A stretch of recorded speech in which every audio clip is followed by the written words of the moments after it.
नमस्कार। अयोध्या से मैं सुनील पांडे और आप देख रहे हैं अवध ग्राम्य वार्ता। अयोध्या जनपद के तारून ब्लॉक में ग्राम सभा तारडीह में शुक्रवार को निःशुल्क नेत्र चिकित्सा शिविर का आयोजन किया गया। शिविर में 254 लोगों के नेत्रों का निःशुल्क परीक्षण किया गया।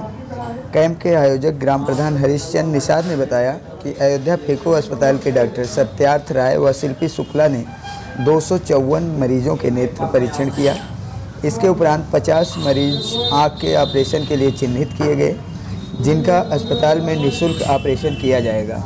शिविर के सफल संचालन में बलराम यादव, संजय भारती, सुरेंद्र सिंह, अविनाश निषाद, शिवनाथ मोनू वर्मा, लालजी यादव आदि ग्रामीण वासियों ने महत्वपूर्ण भूमिका निभाई।